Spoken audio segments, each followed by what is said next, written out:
ये विषय आप में से जितने लोग भारत को हिंदू राष्ट्र अथवा सनातन राष्ट्र की परिकल्पना में देख रहे हैं उन सबके लिए सुनना समझना बड़ा महत्वपूर्ण है, क्योंकि बिना भारत के स्व को समझे आप ही तो भारत है ना।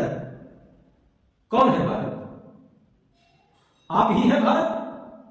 तो जब तक आप अपने स्व को नहीं समझेंगे, अपने स्वभाव को नहीं समझेंगे, अपनी स्वतंत्रता को नहीं समझेंगे, अपने स्वराज्य को नहीं समझेंगे, अपने स्वास्थ्य को नहीं समझेंगे, अपनी स्वच्छता, अपना स्वावलंबन, अपना स्वदेशीपन, इन सब विषयों को नहीं समझेंगे, तब तक भारत सनातन नहीं बन सकता।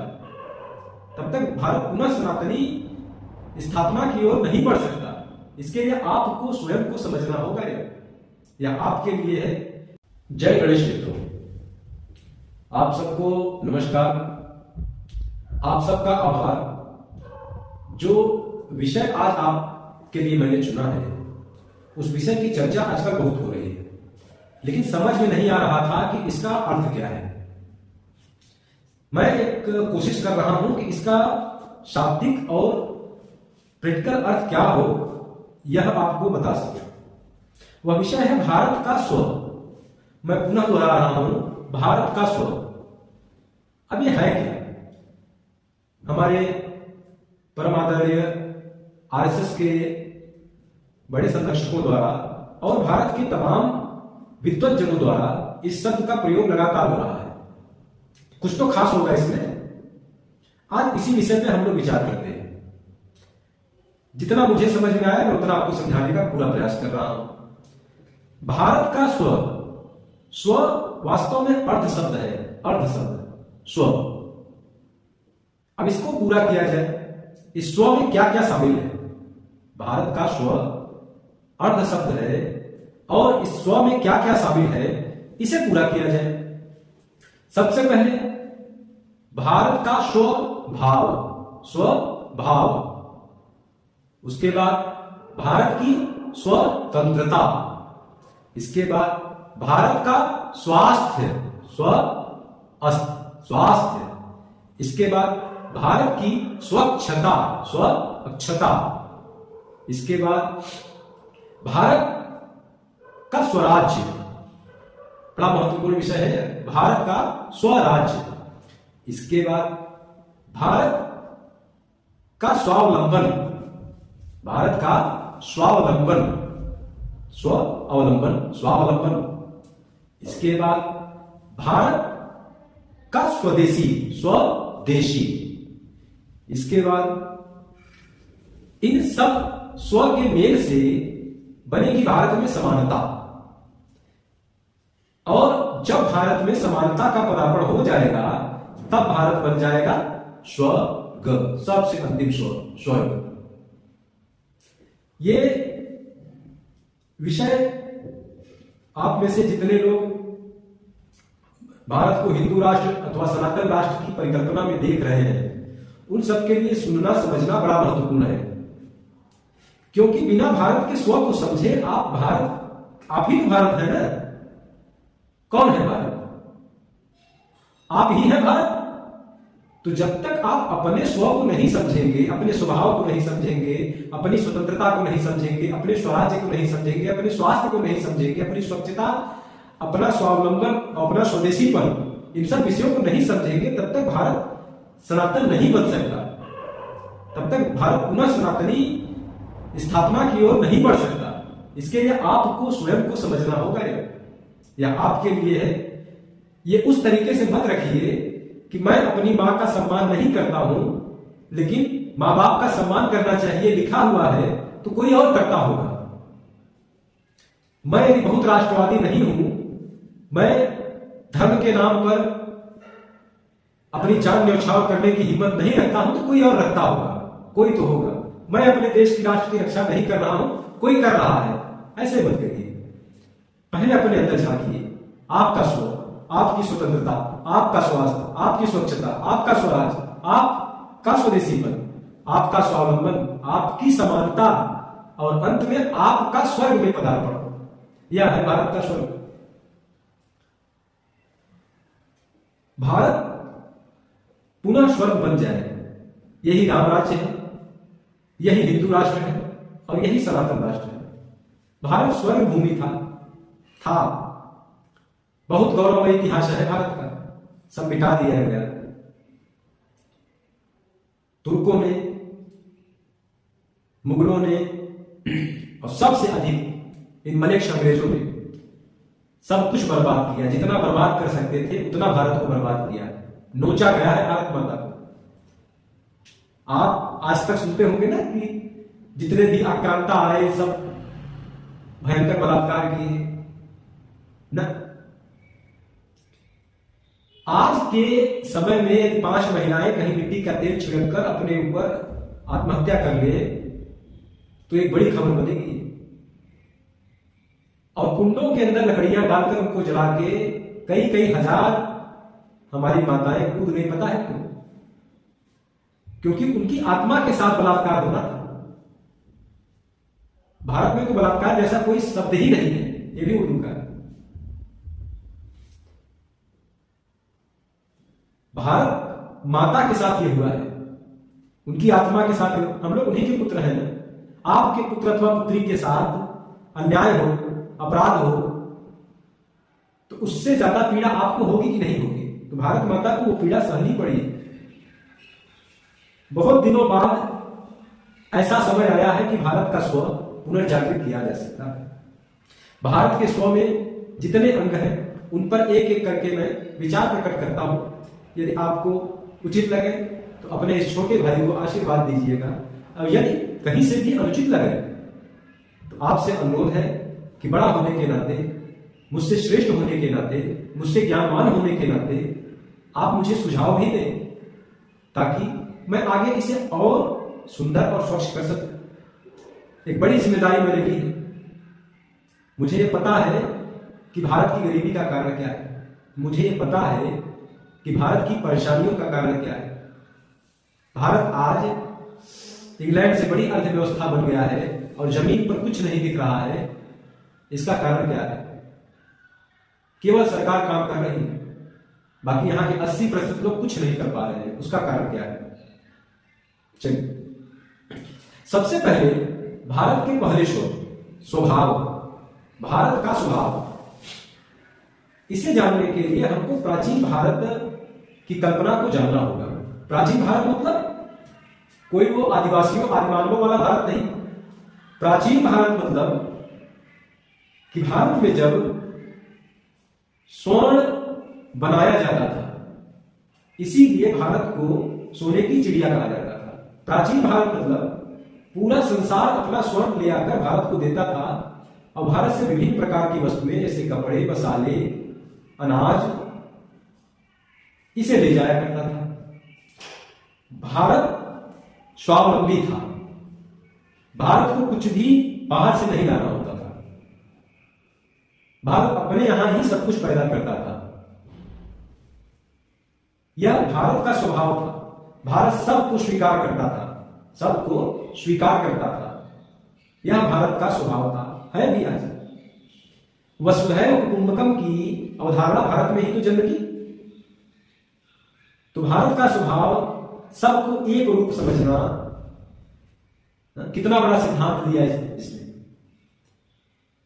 कि एक ही चेतना के सब विस्तार है। एक ही चेतना के सब विस्तार है, सब एक है, कोई अलग नहीं। मेरा तेरा, मेरा तेरा, यह बोध भारत के स्वभाव में नहीं है। भारत का स्वभाव सबको अपना मानता है। आज एक उदाहरण दूं आपको। मैंने कई बार प्रश्न किया कि फैमिली और परिवार में क्या अंतर है। फैमिली और परिवार में क्या अंतर है?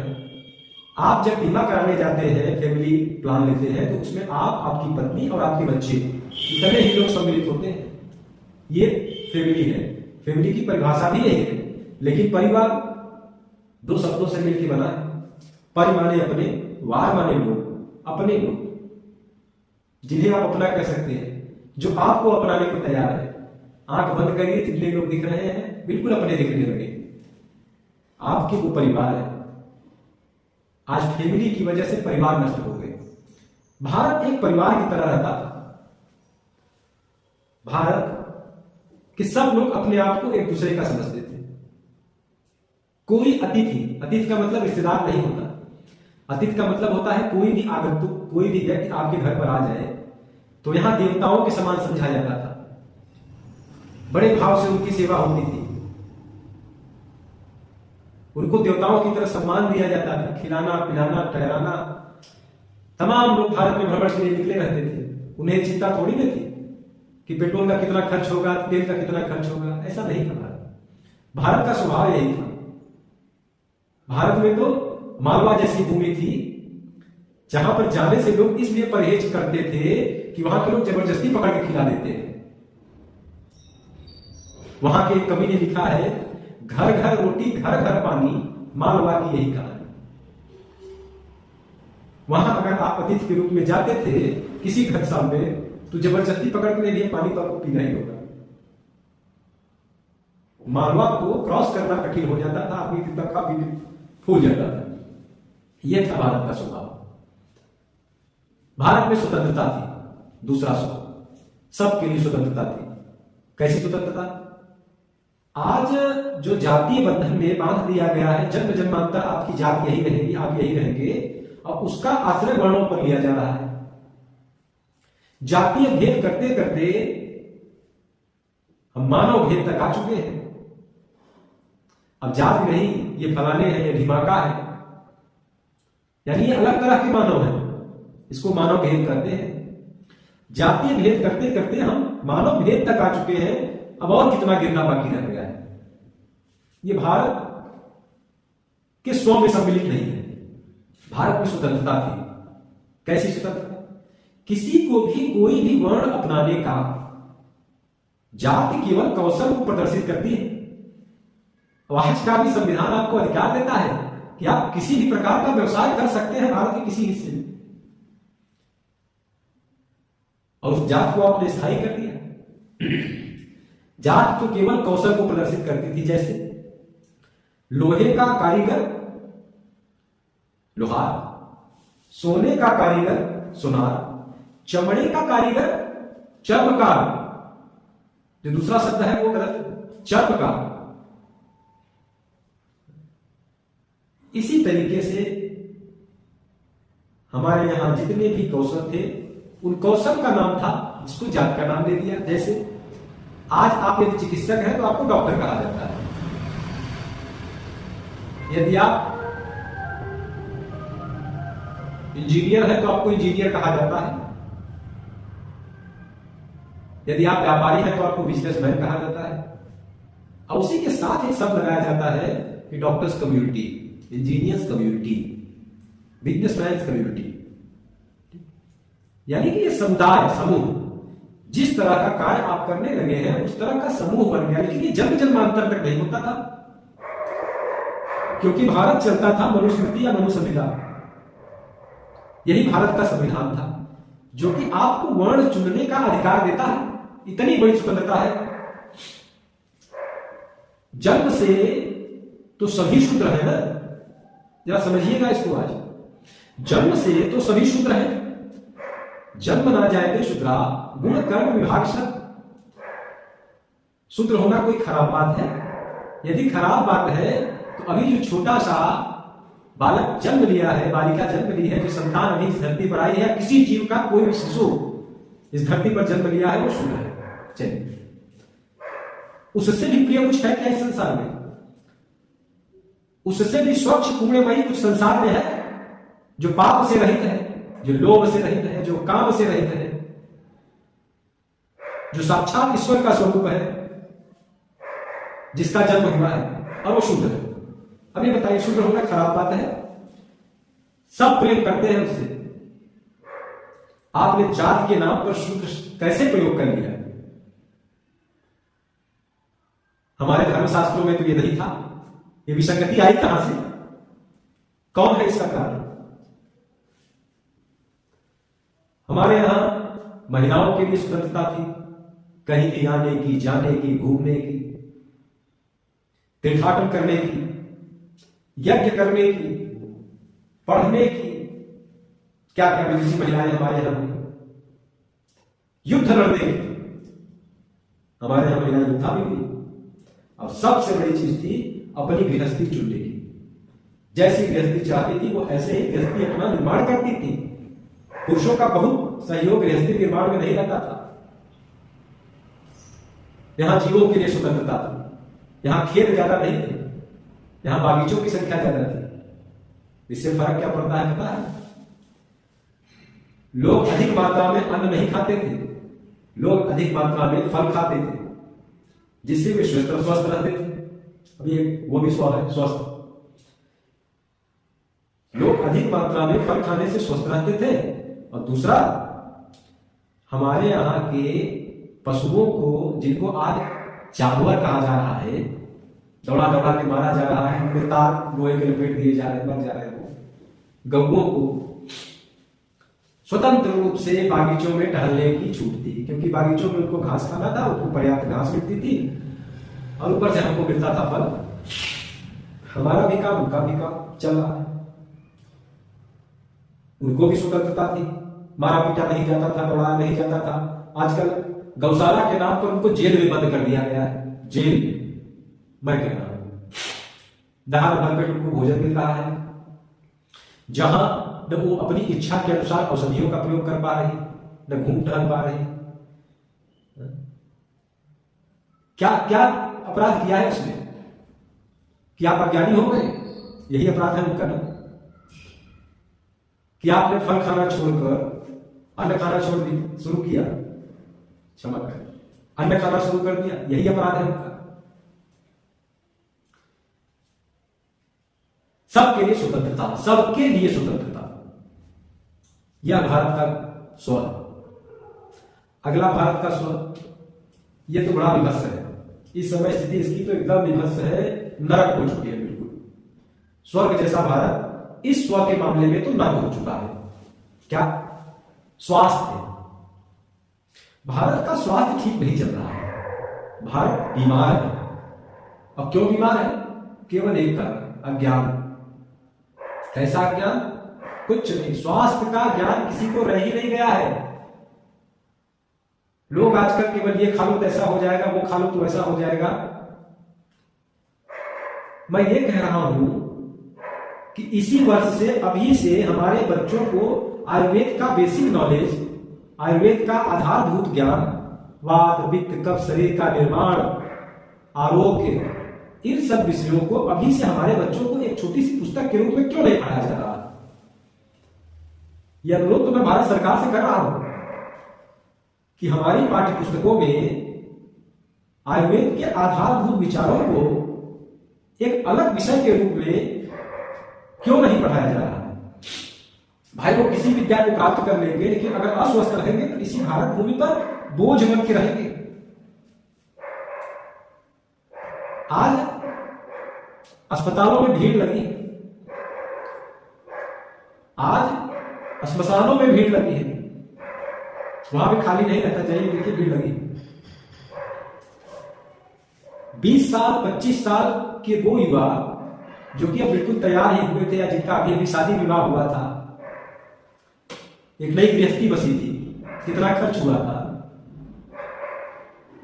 कुछ उनको पता ही नहीं चला, उधर गए। यह आपके लिए छोटी बात होगी, लेकिन मेरे लिए तो बहुत ही पीड़ादायक बात है, क्योंकि अब समय आया था भारत माता की सेवा का, जो उन्हें अपने कर्मों द्वारा करना था, लेकिन वो नहीं कर पाए। अच्छा, उनको पता भी नहीं था कि वो बीमार है, क्या बीमारी है उनको नहीं पता था, यह अज्ञानता ही थी। अब उससे भी बड़ा, जरा जितना तर्क हो दिमाग में लगा के आप लोग देखिए, उससे भी बड़ा कुचक्र यह हुआ है कि वो एकाएक मर गए। लक्षण यही आए कि उनको घबराहट हुई, बेचैनी हुई, श्वास नहीं ले पा रहे थे, मूर्छा आ रही थी, गिर रहे थे। ज्यादातर लोग अस्पताल पहुंच भी नहीं पाए और मर गए। इसके बाद भी इन वैज्ञानिक चिकित्सकों ने आज तक इसको घोषित कर रखा है कि हार्ट अटैक्स आ रहे हैं, हृदयघात आ रहा है। इनसे जरा ये पूछा जाए कि भाई न तो उस मरीज का पोस्टमार्टम हुआ कि जहां से आप ये साबित करें कि हृदयघात हुआ है, ना तो उस रोगी की कोई ऐसी जांच हो पाई कि जिससे यह बिल्कुल कंफर्म हो कि हृदयघात ही था, हार्ट अटैक ही था, या जो भाषा ये कहते हैं एमआई, मायोकार्डियल इन्फेक्शन ही था। ये सिद्ध कहां से हुआ? ये बात आपने समाज में परोस दी कि हृदयघात आ रहा। भारत का स्वास्थ्य गड़बड़ है।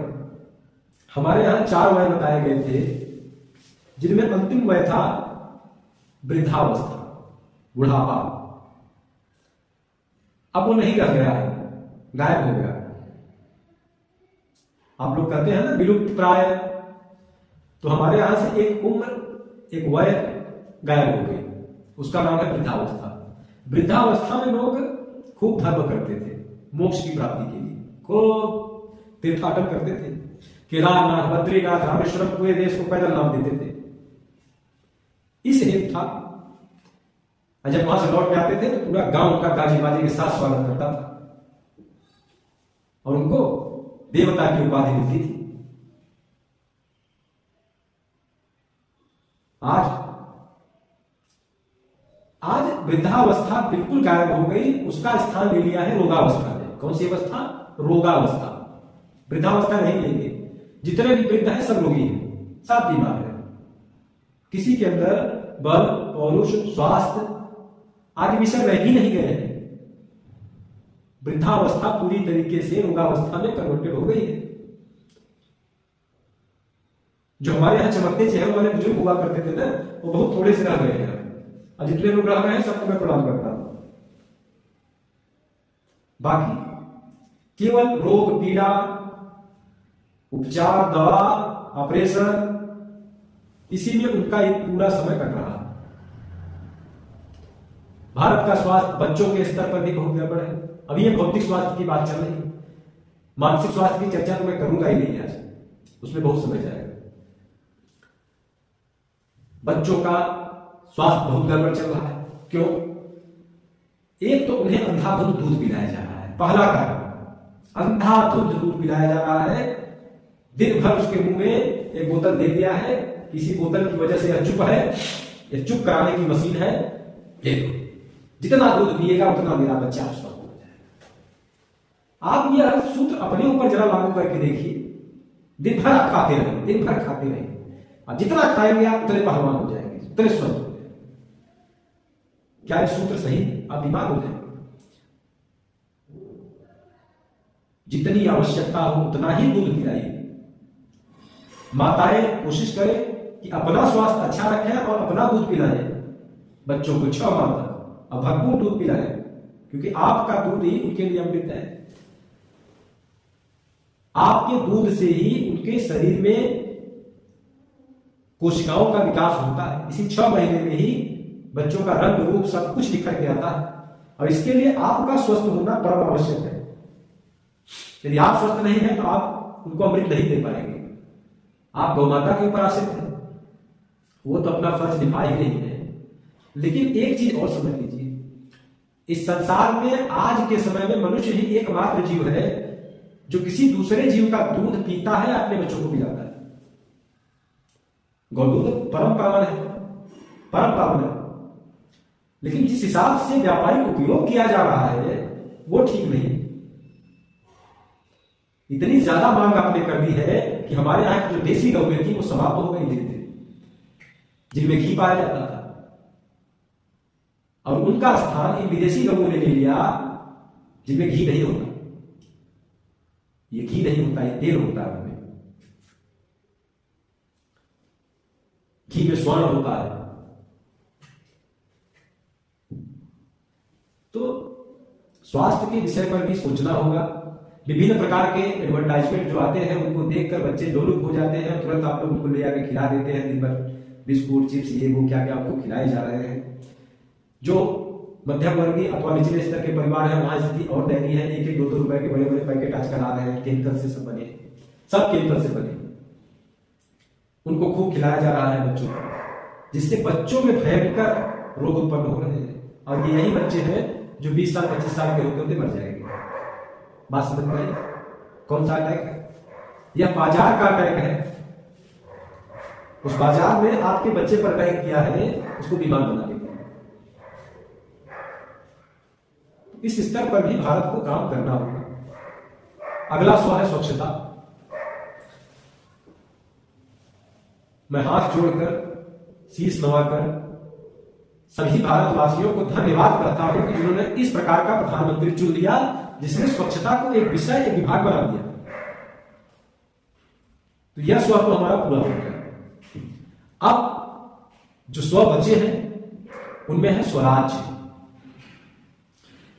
भारत जब अंग्रेजों के परतंत्रता को देख रहा था तो यहां पर मांग की गई स्वराज की, संपूर्ण स्वराज। हमारा जो क्रांतिकारी दल था वो मांग रहा था कि हमें स्वराज चाहिए। उन्होंने गीत भी बनाया था ना, स्वराज चाहिए। तो स्वराज की मांग और पूर्ण स्वराज की मांग थी। लेकिन गांधी, नेहरू और एक धड़े ने इसको स्वतंत्रता के नाम पर केवल और केवल पावर ट्रांसफर कि शासन करने का अधिकार आपको हम दे रहे हैं, बस इतना ही किया, उसको नाम कर दिया स्वतंत्रता हो गई। जैसे नहीं अभी 10-15 साल पहले हमारे यहां यूपी बिहार में जब चुनाव होता था तो उसमें एक आदमी आता था, एक बिल्कुल मुरझाया हुआ कट्टा लेके, और उससे एक गोली से फायर करता था, वो कहता चुनाव हो गया, सब लोग जाओ घर। तो ऐसे ही केवल सत्ता का अधिकार पावर ट्रांसफर करके और स्वतंत्रता घोषित कर दी। स्वराज हमें मिला ही नहीं। हमारा स्वराज जानते क्या है, जिसकी मांग आप खूब कर रहे हैं, हिंदू राज्य, हिंदू राष्ट्र, सनातनी राष्ट्र ही हमारा स्वराज्य है। इसी की मांग कर रहे थे। जो दूसरा धड़ा बना हुआ था आरएसएस, इसी की मांग कर रहा था। जितने हिंदू संगठन है सब इसी की मांग कर रहे थे कि हमें हिंदू राष्ट्र चाहिए, स्वराज्य, भारत का अपना राज्य, हमारा अपना राज्य। चलिए, तब नहीं मिला तो अब कैसे हो? इसका रास्ता है स्वदेशी। यदि भारत के लोग विदेशी सामानों, सुनिएगा, विदेशी आचरण, विदेशी स्वभाव, विदेशी परिधान, विदेशी सोच से बाहर निकले तो स्वराज अपने आप स्थापित हो जाएगा। हिंदू राष्ट्र, सनातन राष्ट्र अपने आप स्थापित हो जाएगा, इसको कुछ करना नहीं। इसकी आधारशिला राम मंदिर स्थापना के साथ हो गई है।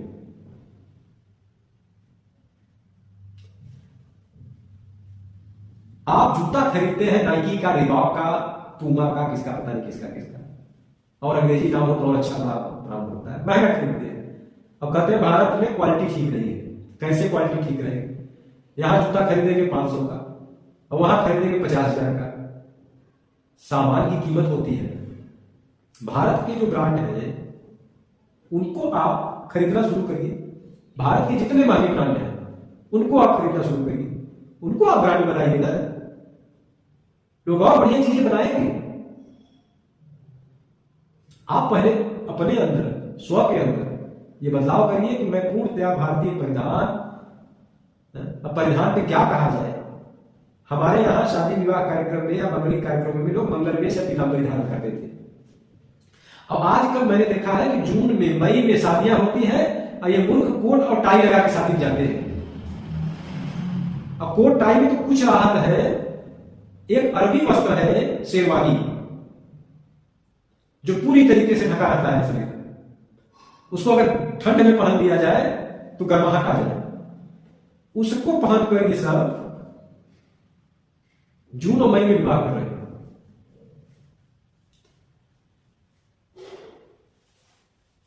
स्वदेशी बनिए। जैसे आपका देश का पर्यावरण है, जैसा आपका देश है, वैसा ही अपना परिवेश और स्वभाव दोनों बनाइए। वैसे ही अपना परिधान बनाइए। धोती पहनिए, क्यों पैंट पहनते हैं? पैंट पहन के पेशाब करेंगे ना तो खड़े खड़े ही करेंगे, और खड़े खड़े पेशाब करेंगे तो आधे पैर तक छींटा आएगा। क्षमा करिएगा, एक बात मैं बता रहा हूं, 2 स्व पर यह लागू होगी। श्वान को, कुत्ते को भी पता है कि पेशाब कैसी करनी चाहिए ताकि उसके पैर में छींटे ना आए, और हम मनुष्यों को यह ज्ञान समाप्त हो चुका है। पैर पे छींटा ना आना भी तो स्वच्छता ही है ना। उसी पैंट को पहन के आप मंदिर में चले जा रहे हैं, घर में चले जा रहे हैं, बिस्तर पे लेट जा रहे हैं, बैठ जा रहे हैं, जिसमें पेशाब की छींटे पड़े। पेशाब स्वच्छ चीज नहीं है, किसी धर्म में स्वच्छ नहीं बताई गई। केवल सुबह की जो पहली पेशाब है, उसके अलावा सभी तरह के पेशाब स्वच्छ नहीं बताए गए। तो ये स्वच्छता और स्वास्थ्य दोनों को बिगाड़ रहा है।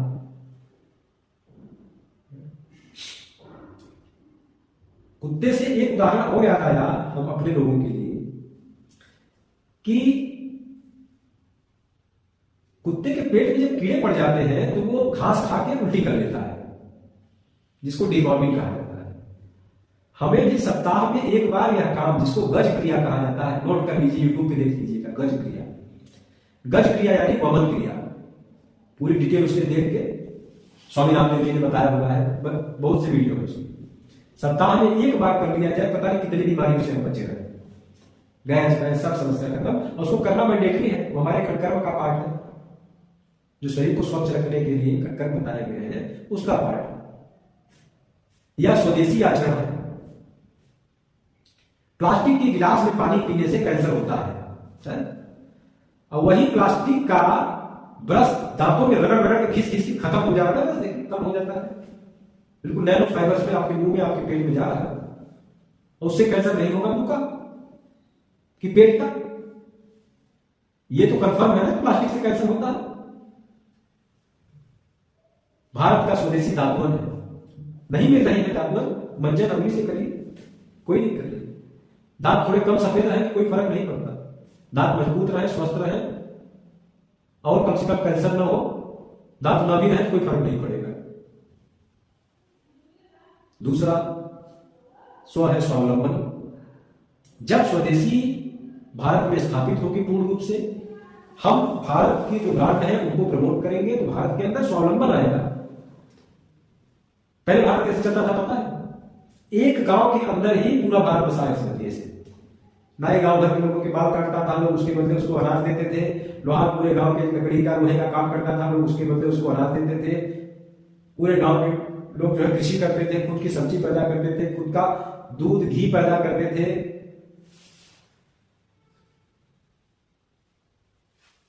कुछ अनाज बेचकर कपड़े और व्यापार की अन्य वस्तुएं जो है वो खरीद लेते थे, जैसे हथियार हो गए, कृषि उपकरण हो गए, ऐसे चल रहा था। अन्न, जिसको श्री अन्न कहा जाता है, श्री अन्न लक्ष्मी, अन्न ही हमारी मुद्रा थी। मैंने तो बचपन में अन्न बेचकर आइसक्रीम खाई है, आप लोगों ने भी खूब खाई होगी। अन्न ही हमारी मुद्रा थी। ये कागज कहां से मुद्रा हो गई है? ये कागज कौन सी मुद्रा है? तो भारत अपने स्व पर आए, वस्त्र को ज्यादा स्थान मिले, भारत के लोग बनाए, भारत के लोग खरीदे, भारत के लोग खाएं, भारत के लोग भारत का ही उपयोग करें। यह स्वदेशी की भावना स्वावलंबन को जागृत कर देगी। जब यह होगा तो भारत में समानता आएगी, सभी एक समान हो जाएंगे। कैसे? केवल एक विषय में बता रहा हूं, केवल एक चीज। यदि पूरे भारत के लोग किसी ब्रांडेड मंजन को खरीदना बंद कर दे, किसी भी ब्रांड के मंजन को खरीदना पूरे भारत के लोग बंद कर दे, वे अपने गांव, अपने क्षेत्र में एक आदमी द्वारा बनाए गए मंजन को ही प्रयोग करें। बात समझ में आ रही है? आज जो पैसा एक जगह इकट्ठा हो रहा है सबका जाके, आपका पैसा किराने की दुकान से, किराने दुकान से कोई बड़ी बड़ी कंपनियां हैं उनके पास, ये पूरा सिस्टम बिगड़ा हुआ है, बिगाड़ा गया था। लेकिन जितना आप स्वदेशी होंगे उतना ये जो वितरण है धन का, उस समय समानता आ जाएगी। तो भारत का 90% धन 10% लोगों के पास संग्रहित नहीं रहेगा, वो 100% लोगों में बटेगा, तब आएगी समानता। और जितने चोर हैं वो सब पकड़े जाएंगे, बड़ी आसानी से पकड़ा जाएंगे। ये जो 300-500 करोड़ मिल रहा है, 5,000 करोड़ मिलेगा, सब लोगों ने दाव रखा है, सब पकड़ा जाएंगे। लेकिन आप पहले स्वदेशी की भावना को अपनाइए। स्वदेशी होने का मतलब ये नहीं है कि पिछड़ापन, आप भारत में बनी चीजों का ही प्रयोग करें, और विशेष तौर पर अपने यहाँ की लोकल चीजों का। मंजन, साबुन, अगरबत्ती, जूते, चप्पल, ये जितने भी हाउस होल्ड की चीजें हैं, इन सबको अपने यहां लोकल चीजों की लिस्ट में सम्मिलित करिए।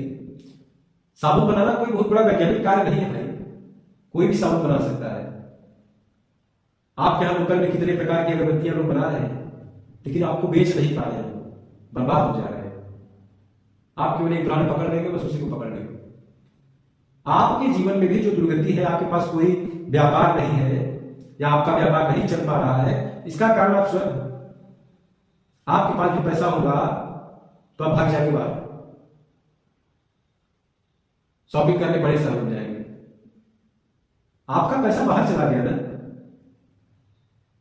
आप अपने लोकल को, अपने गांव को, अपने गांव के बाजार को मजबूत करिए, अपने तहसील, अपने जिले के बाजार को मजबूत करिए। व्यापार बढ़ेगा तो आपको भाव मिलने लगेगा, इससे आएगी समानता। सब कृषि की तरफ, सब पशुपालन की तरफ दोबारा आए, इससे आएगी समानता। और यह भारत एक स्वर्ग का रूप लेकर और हम सबको स्वर्गमयी आनंद प्रदान करेगा। यह है भारत का स्व, जिसकी चर्चा लगातार चल रही थी। मैंने अपनी ओर से आपको पूरी कोशिश की समझाने की। जो न समझा पाया हो, हाथ जोड़कर छोटा भाई होने के नाते आपसे क्षमा चाहता हूं और आपसे अनुरोध करता हूं कि इस पर आपके जो विचार हो, वो विचार आप दें मुझे। जय हिंदू राष्ट्र, जय श्री राम, जय कृष्ण।